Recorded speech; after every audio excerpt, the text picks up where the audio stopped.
People always tell you not to play with Ouija boards. Personally, I've never bought into any of that nonsense. I'm not afraid of something invented by a toy company. Every account you hear of weird stuff happening after someone used a Ouija board at a slumber party or whatever are just due to the power of suggestion. If you tell someone that something creepy is going to happen, they'll see something creepy in everything. I'm sorry. I just didn't buy it. I also didn't buy into these stupid ritual memes that keep popping up on the internet. There are these games, I guess you'd call them games, where you go through some ridiculous set of steps, a ritual, to either speak to the dead or predict your future, or summon a demon or whatever. You always come with a warning along the lines of, do not try this.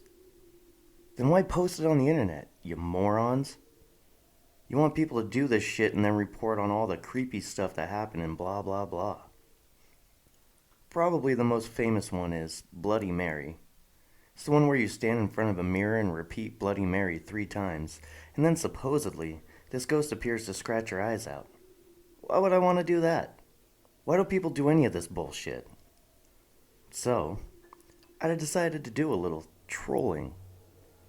I went on a forum that discussed topics of the supernatural and paranormal. Those places are full of superstitious mugs. They will eat up anything even remotely disturbing. I posted the following. Hey everyone, have you heard of the Ragdoll Ritual? A friend of mine, yeah, we'll call him John Jacob Jingleheimer Smith, told me about it. And I wanted to see if anyone has actually tried it. Can't seem to find any accounts of it online anywhere. That's because I made it up. Apparently, what you do is take an old doll. Any doll will do. But they say it works best if you use one you made yourself. These things always want you to make stuff. The ritual also seems to work best when performed in the month of August, but you can really do it any time. Because why not? You take a lock from your own hair and wrap it around the neck of the doll. If your hair is too short, or you don't have any small personal piece of yourself will do. A fingernail clipping, or even a drop of blood. I didn't really want to encourage bloodletting, but it sounded good. After attaching the personal item from yourself to the doll, wait until midnight. The ritual must begin exactly at the stroke of midnight, or else it won't work. Arbitrary rules. A must-have component. Exactly at midnight, hold the doll tightly in your hands and repeat the phrase, I invite you, Astaroth. I did a random search for demon names on Google. To inhabit this object. 3 times. After the 3rd time, you will feel the doll move in your hands. This is a sign that the demon has accepted your invitation. They always have to accept, don't they? If after the 3rd time you don't feel the doll move, repeat the process. If it still does not move, the demon has not accepted your invitation. You do not need to do anything further. The ritual is over. If you receive an acceptance, place a doll inside a closet or other small space that can be closed. It is very important that you do not open the door until the ritual is complete. You may hear knocking on the door or shambling inside the closet. Do not open the door. The demon is bound to the doll, but if you allow it to roam throughout your home, it may attach itself to something else and refuse to leave after the ritual is over. Because, creepy. You may now ask the doll any question you like, but you only have until 1 a.m. Sometimes the doll will answer with a voice, sometimes through knocks on the door signaling yes or no.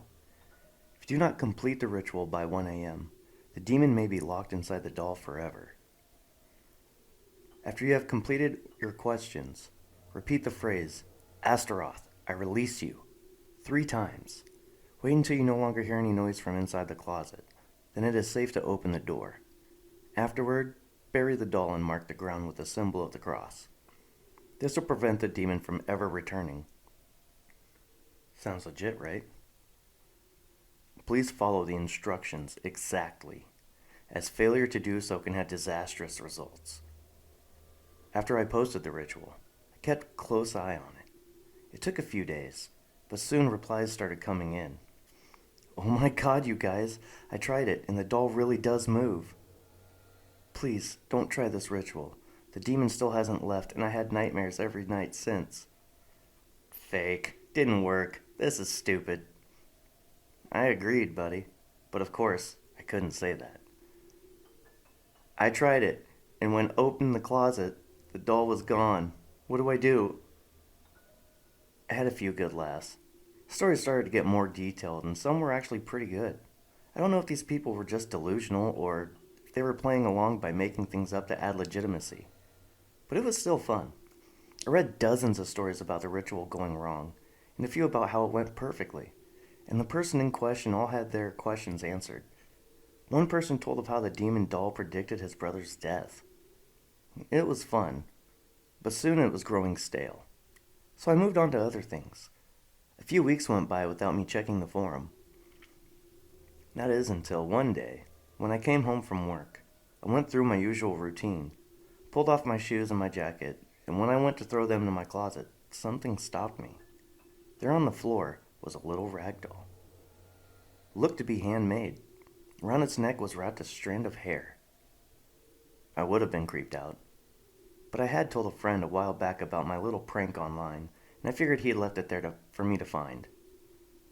I chuckled to myself and went on about my evening. I opened the refrigerator to grab a beer. Another little doll, nestled among the leftovers. I took it out and placed it on the kitchen counter. I had to admire my friend's dedication to the prank, though I was starting to regret ever giving him a key to my house. That was just the beginning. I started finding dolls everywhere. In the shower, in the kitchen cabinets, in my car, under the sofa, in the fireplace. Dolls of every shape and size, some handmade, some factory. Some had hair wrapped around them, some had little droplets of blood. It was then I decided to check the forum. I was astonished at what I found. There were hundreds of posts, all variations of the same thing. Someone had tried the ritual, but the doll had gone missing. I haven't slept in days. They won't let me. I keep throwing them away, but they always return. All night long, knocking, roaming, whispering. Please, I'm begging you. This is no joke. Do not try the Ragdoll Ritual. I can't take any more of them. When the doll goes missing, it finds its way to me. I suppose it's a punishment for playing around with things I don't understand, didn't even believe in. But please, if you have a heart, do not try it.